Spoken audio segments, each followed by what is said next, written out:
नमस्कार मित्रांनो, शुभविवाह मालिकेच्या आजच्या भागामध्ये आता आकाशला गायकवाड सर असतात जे पुरावा दाखवत असतात. ते म्हणतात की एक पुरावा आहे आणि तो आपल्याला पुरावा सापडेल तेव्हा आपण बघूया काय करायचं.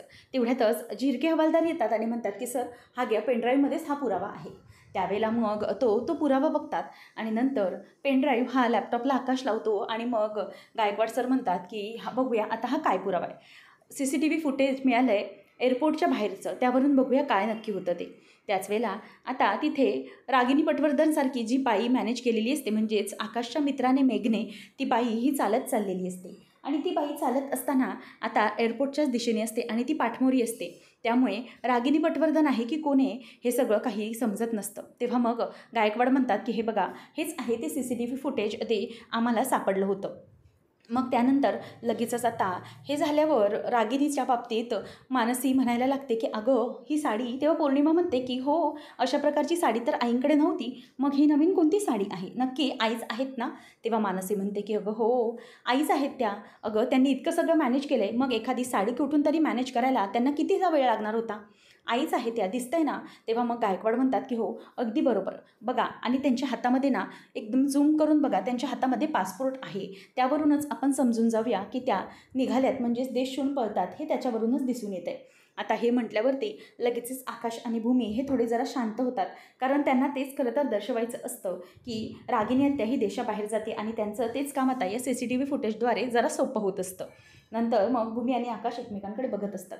गायकवाड म्हणतात की म्हणजे आता तर हे सिद्ध झालं की रागिनी पटवर्धन या देश सोडून पळालेले आहेत, म्हणजे आता आपले सगळे प्रूफ आपल्याला मिळाले.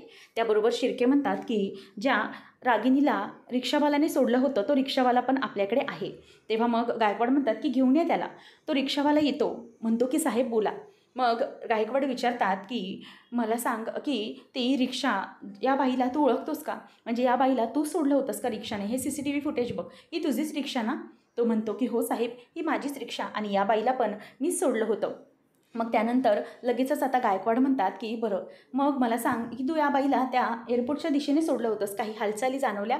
तेव्हा तो म्हणतो की नाही साहेब, अशा तर काही हालचाली नव्हत्या, म्हणजे त्या बाईकडे असं फोन वगैरे मला काही दिसलं नाही किंवा ती काही बोलतानाही आढळली नाही. मग लगेचच तो म्हणतो की मला दाखव, मला सांग ही बाई, या बाईचा तुला मी फोटो दाखवतो, हीच ती बाई आहे का, जरा तू ओळख. त्यावेळेला मग तो रिक्षावाला म्हणतो की हो साहेब बरोबर, हीच बाई होती जिला मी एअरपोर्टला सोडलं. आता भूमीच्या जरा जीवात जीव येतो, कारण की रागिनीला जर ओळखलं नसतं, म्हणजे ही बाई नसती तर सगळा प्रॉब्लेम झाला असता.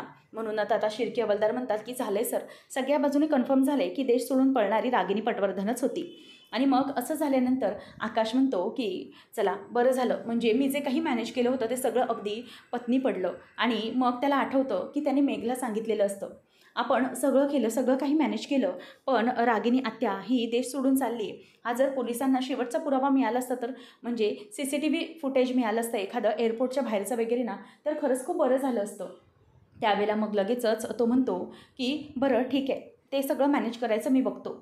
मग आकाश म्हणतो की मला सांग, जर CCTV फुटेज मिळालं तर ते असं मिळालं पाहिजे ना, जेणेकरून आत्या आहे ती दिसायला नको कोणालाही, म्हणजे ना ती बाई असेल ती पाठमोरी जाताना दिसली पाहिजे किंवा रिक्षावाल्याला अशी रिक्षा पार्क करायला सांगितली पाहिजे की त्या बाईचा चेहरा दिसला नाही पाहिजे, असं काहीतरी. तेव्हा मग तो म्हणतो की हो बाबा नको काळजी करूस, मी सगळं काही मॅनेज करतो आणि अशाच दिशेने एअरपोर्टच्या दिशेने त्या बाईला पाठवतो, जेणेकरून ती बाई पाठमोरीच दिसली पाहिजे आणि रिक्षावाल्यालाही तशीच मी रिक्षा पार्क करायला सांगतो, कळलं? काहीच काळजी करू नकोस. अरे मी आहे ना, मग कशाला करतोस तू चिंता, पोलिसांना काही कळणार नाही, तू अजिबात चिंता करू नकोस, असं त्याचा मित्र मग त्याला सांगतो. मग जरा आकाशला दिलासा मिळतो की बरं झालं, जर असं केलं तर खरंच खूपच बरं होईल. आणि मग त्यानंतर लगेचच पुढे तो मित्र म्हणतो की काळजी करू नकोस, तो रिक्षावाला आहे ना, तोही मी माझ्या ओळखीचा मॅनेज करून ठेवतो, म्हणजेच ते CCTV फुटेजमधला रिक्षावालाही माझ्या ओळखीचा असेल आणि तोही आपल्याच बाजूने बोलेल, त्यामुळे काळजी करण्याची गरज नाही आहे. आकाशने इतकं सगळं काही प्लॅनिंग मस्तपैकी मास्टर प्लॅनिंग करून ठेवलेलं असतं. त्यामुळे आता भूमी आणि आकाश हे दोघंजणही खूप जास्त टेन्शन फ्री असतात.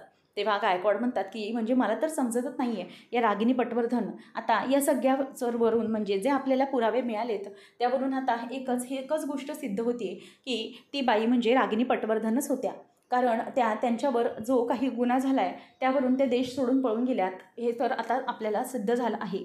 त्यावेळेला मग लगेच आकाश म्हणतो की हो ना, आत्या खरंच अशी निघाली हे कोणालाही वाटलं नव्हतं. म्हणजे इतक्या सगळ्या गोष्टी घडल्या आणि ती इतक्या पटापट डिसिजन घेईल असं वाटलंच नव्हतं.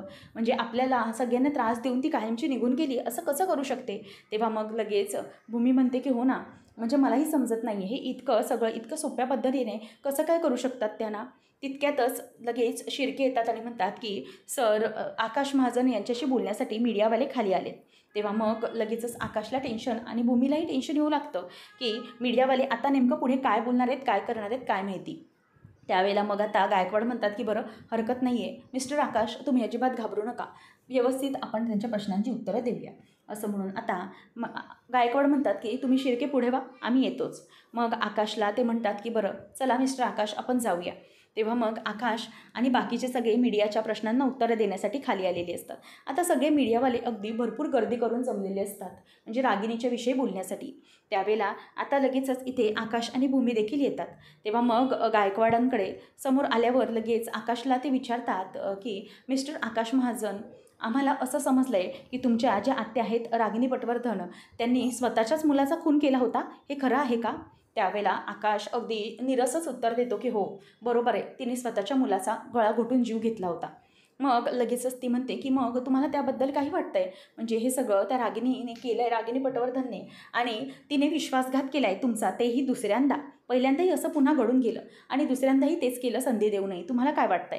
त्यावेळेला मग लगेचच आकाश म्हणतो की मला काहीच नाही, मला फक्त इतकंच म्हणायचं आहे की रागिनी पटवर्धनसारखी आत्या आणि तिच्यासारखी आई कुठेही जन्माला येऊ नये, बस इतकंच. कोणत्याही घरात रागिनी पटवर्धन येऊ नये, आणि तिने सगळ्याची वाट लावली. तेव्हा मग गायकवाडांना पोलीस विचारतात की आम्हाला असं कळतं आहे की रागिनी पटवर्धन देश सोडून पळाल्यात, ही बातमी खरी आहे का सर? तेव्हा गायकवाड म्हणतो की हो, खरी आहे ती बातमी, म्हणजे आत्ताच आम्हाला ती बातमी कन्फर्म झाली आहे. सगळ्या काही गोष्टी आणि सगळे काही पुराव्यांच्यानुसार हे सिद्ध होतं आहे की रागिनी पटवर्धन या देश सोडून पळाल्यात. मग लगेच मीडिया विचारते की मग हे प्रकरण तुम्ही बंद करणार आहात का? म्हणजे रागिनी पटवर्धन पळून गेल्यात, मग या गोष्टीचा काही छडा वगैरे तुम्ही घेणार नाही का? त्यावेळेला मग लगेचच आता आकाश म्हणतो की हो, त्या बाबतीत तर आम्हाला खरं तर बघायचंच नाही आहे. म्हणजे त्या बाईचं नावच आम्हाला आमच्या घरात पुन्हा नको आहे. त्यामुळे आता या बाबतीत ती काय करेल हे आम्हाला माहीत नाही. पोलीस म्हणतात की हे बघा, आम्ही आमच्या परीने सगळे काही प्रयत्न करतो आहे रागिनी पटवर्धनला पकडण्यासाठी. म्हणूनच आम्ही आमच्या परीने जे काही होते ते सगळं काही करू. त्यामुळे कसलीही काळजी करण्याचं कारण नाही. त्यानंतर मग आता मीडिया म्हणते की सर, मला इतकंच हवं आहे की तुम्ही रागिनी पटवर्धनचा शोध कसा घेणार आहेत? ते पुन्हा भारतात येणार आहात का? म्हणजे तुम्ही देशाबाहेर पोलीस सिक्युरिटी लावणार आहात का त्यांना पकडण्यासाठी? तेव्हा मग आता गायकवाड म्हणतात की हे बघा, आता ज्या काही गोष्टी घडतील या सगळ्या गोष्टींबाबत तर आपण पुढे आता काहीच बोलू शकत नाही, परंतु त्या देश सोडून पडल्यात ही बातमी नक्की. पण जर पुन्हा त्या आल्या, असं तर त्या लोक विचारतात मीडियावाले की जर पुन्हा त्या आल्या आणि त्रास द्यायला लागल्या तर मग तुम्ही काय करणार आहात? त्यावेळेला आकाश म्हणायला लागतो की आता तरी सध्या आम्हाला असं काही डोक्यामध्ये नाही आहे. सध्या तरी आम्हाला हेच लक्षात येते की रागिनी पटवर्धन ही या देशामध्ये नाही, ती देश सोडून पळाली आहे. त्यामुळे कितीही काही झालं तरीही या बाबतीत तरी आम्ही काहीच बोलू शकणार नाही आहोत. आणि त्याचबरोबर इथे आता मीडियावाल्यांना आकाश म्हणतो की थँक्यू सो मच, तुम्ही आता येऊ शकता. गायकवाडही म्हणतात की हो प्लीज, आम्ही जर काही बातमी असेल तर नक्कीच कळवू.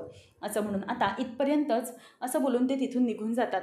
तेव्हा मग तिथे आता पौर्णिमा ही रागिणीचा जो फोटो असतो तो फोटो खाली पडून आपटत असते आणि फोडून टाकत असते आणि त्याला पायाने अगदी तुडवत असते. ही बाई, या बाईने ना माझ्या आयुष्याची वाट लावली आहे असं बोंबलत असते. तेव्हा सगळे धावत जातात. पौर्णिमा, अगं पौर्णिमा थांब, काय करतेस तू? अगं लागेल तुला, बाजूला हो प्लीज, काच लागेल. तेव्हा पौर्णिमा म्हणते की नाही, या बाईने आयुष्यभराची वाट लावून ठेवली आहे गं. म्हणजे माझा नवरा कायमचा माझ्या हातातून हिरावून घेतला आहे. अशी बाई कोणत्याही घरात जन्माला यायला नको. अगं स्वतःच्या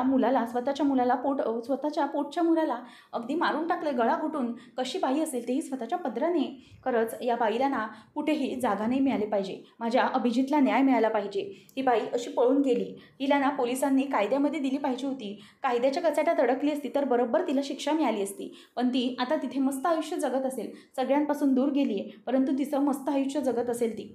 तेव्हा मग मानसी पौर्णिमाला थांबवत असतात मग पौर्णिमा म्हणते की सांगा ना काय करू मी, माझ्या पूर्ण आयुष्याची वाट लावली या बाईने, माझ्या नवऱ्याला कायमचं मारून टाकलं हिने, हिला मी काय सोडणार, मला सांगा ना तुम्ही प्लीज. म्हणजे हे सगळं जे काही माझ्याबद्दल केलं आहे त्या गोष्टी भरून निघणार आहेत का, म्हणजे माझे अभिजित गेले ते परत येऊ शकणार आहेत का, असं सगळं आता ती बोलून दाखवत असते.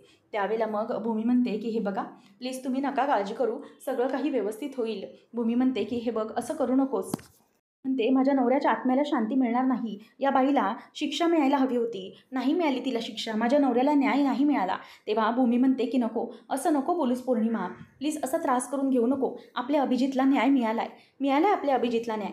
असं म्हटल्यावर आता सगळे भूमीकडे बघतच बसतात. ती अगदी भावनेच्या भरात बोलूनच चाललेली असते की रागिनी पटवर्धनला आम्ही मारले आणि तिला आपल्या अभिजितला न्याय मिळालाय. तेव्हा मग लगेचच आकाश भूमीला दरडावतो, म्हणजेच डोळ्याने इशारा करतो. तेव्हा मग भूमी म्हणते की म्हणजे न्याय मिळाला आहे म्हणजे रागिनी पटवर्धनला शिक्षाही मिळालीच ना. अगं त्या आपल्या माणसांमध्ये राहता येणार नाही आहे ना, आपल्या देशामध्ये, देश सोडून कुठेतरी त्यांना कसं तरी आयुष्य जगावं लागणार आहे ना, आपल्या आयुष्याचं आपल्या माणसांचं सुख मिळणार आहे ना, कसल्या प्रकारची संपत्ती मिळणार आहे, त्यांना त्यांचं आयुष्यभर तोंड लपवूनच फिरवत राहावं लागणार, हीच त्यांची शिक्षा आणि हाच आपल्या अभिजितला मिळालेला न्याय. तेव्हा मग लगेच भूमी गप्प बसते आणि आकाशकडे ती बघते, म्हणजेच तिने अगदी बरोबर सगळं सावरून घेतलेलं असतं. आणि आकाश म्हणतो की पौर्णिमा शांत हो, काही झालं तरी तुझं आयुष्य हे आपण पणाला लावू द्यायचं नाही, रागिनी आत्याला तिची शिक्षा मिळाली आहे. इथे भूमी आणि आकाश दोघंजणही मेघला भेटण्यासाठी आलेले असतात. आकाश मेघला म्हणतो की खरंच मित्रा, आपण जे काही ठरवलं ते पूर्ण झालं, म्हणजे पोलिसांना तरी आता 100% विश्वास बसलेला आहे की रागिनी आत्या ही देश सोडून बाहेर केली आहे. तू जे काही पुरावे सादर केलेस ना त्यावरून तरी हेच पूर्णपणे सिद्ध झालं आहे की रागिनी पटवर्धन ही देश सोडून पळाली. तेव्हा मग लगेचच आता आकाश त्याला मिठी मारून थँक्यू सो मच, तुझे खूप उपकार आहेत बोलत असताना तो म्हणतो की थँक्यू काय, अरे मित्रांना कधी थँक्यू बोलत असतात का. तेव्हा मग तो म्हणतो की हो, अरे थँक्यू नसतं बोलायचं, परंतु खरंच मला इतक्या मोठ्या गोष्टीचा आनंद झाला आहे त्यामुळे मी जस्ट तुझे आभार मानतोय बस, बाकी काही नाही, कारण तू खूप मोठ्या संकटातून वाचवलंस. तेव्हा तो म्हणतो की हो, तू मला संकटातून वाचवलंस, पण तुझं काय, तू माझ्यासाठी काय केलंस हे तुलाही माहिती आहे ना. तेव्हा मग आकाश म्हणतो की अरे सोड रे, ते सगळं आता जुन्या गोष्टी कशाला काढतोयस. तेव्हा मग भूमीही तिथे असते. भूमी म्हणते की म्हणजे मला समजलं नाही, काय केलं आहे आकाशने तुमच्यासाठी, असं ती उत्सुकतेने विचारते. त्यावेळेला मग लगेच तो म्हणतो की आकाशने काय केलं आहे, म्हणजे आकाशने माझ्या आयुष्यातली सगळ्यात मोठी गोष्ट माझ्यासाठी केली आहे. तेव्हा लगेच आकाश म्हणतो की बस ना आता, किती बोलणार आहेस तू ते सगळं सारखं सारखं. तेव्हा तो म्हणतो की वहिनी तुम्हाला माहिती नाही आहे, मी माझं हे जे काही शिक्षण पूर्ण केलं आहे ना, त्या सगळ्या शिक्षणाचा सगळा हातभार हा आकाशचा होता, म्हणजे त्यातला पूर्ण पैसा आकाशने दिला आहे मला या शिक्षणासाठी.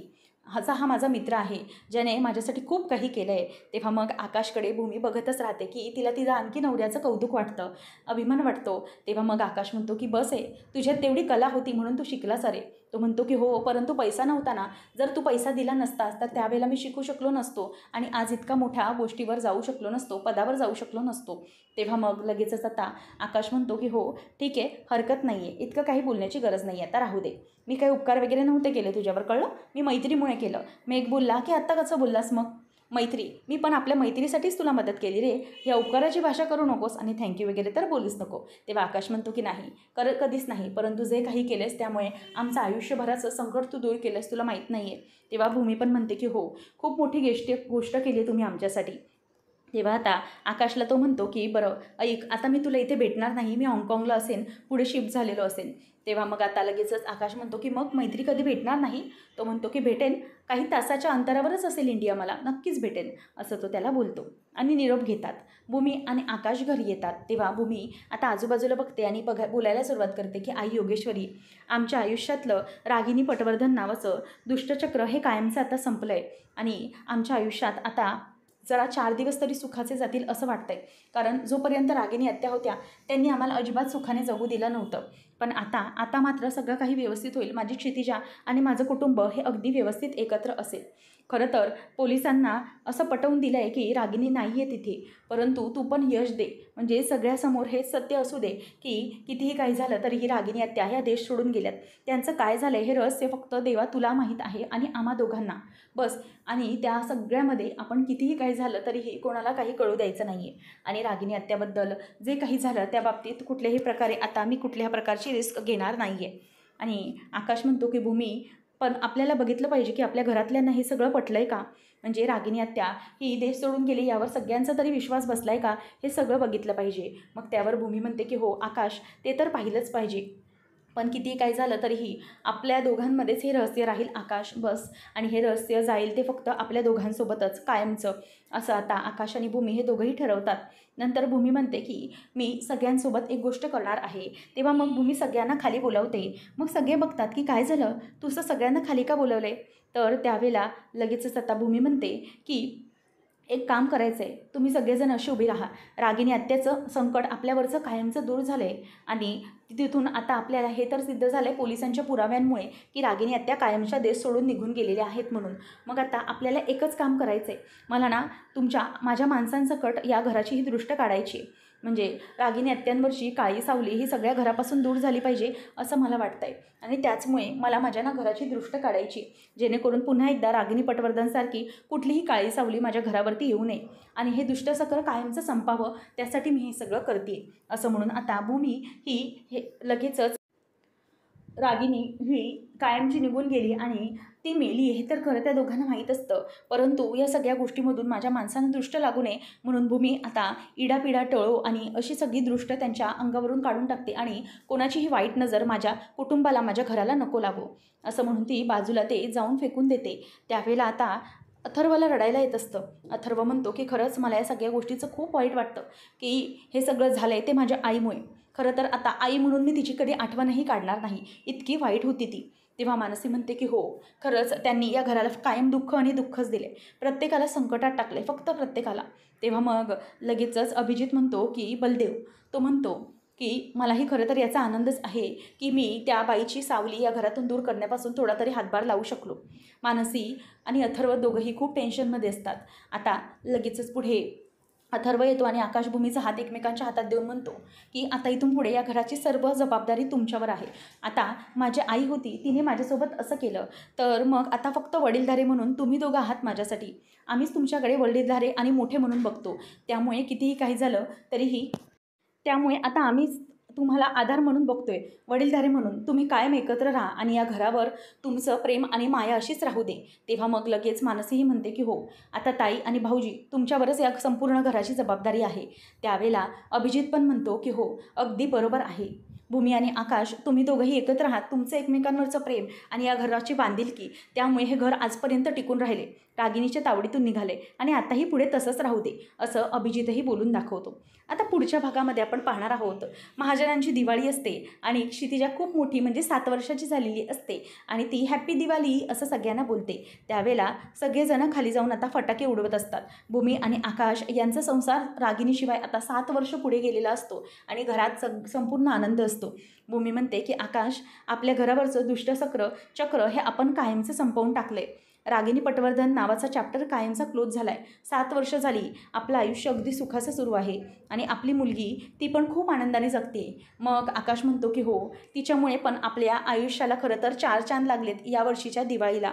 खरंच खूप खूप आनंदाचं वातावरण आहे सगळं. या आनंदाला कोणाचीही दृष्ट नाही लागली पाहिजे असं आकाश आता सगळ्यांना बोलत असतो. आणि मानसी ही क्षितिजाबरोबर फटाके उडवत असते आणि म्हणते की पिल्ल्या जरा बाजूला हो. आता दोघंजणही खूप खुश असतात. तेवढ्यातच अचानक धग गडगडायला लागतात, पाऊस कोसळणार असं, आणि महाजनांच्या बंगल्यात एक पोलिसांच्या 2-3 गाड्या येतात आणि तेवढ्यातच तिथून त्या गाडीमधून एक बाई उतरते. नवीन एंट्री असते आणि ती म्हणते की आकाश आणि भूमी महाजन इथेच राहतात का? मी ACP अपूर्वा असं म्हटल्यावर आता आकाश आणि भूमी बघायला लागतात. नेमकं रागिणीचं सत्य हे आता पोलिसांपर्यंत पोचलं असेल का, हे पाहणं रंजकतेचं ठरणार आहे. अशाच मालिकांचे अपडेट्स जाणून घेण्यासाठी आजच आपल्या चॅनलला सबस्क्राईब नक्कीच करा. धन्यवाद.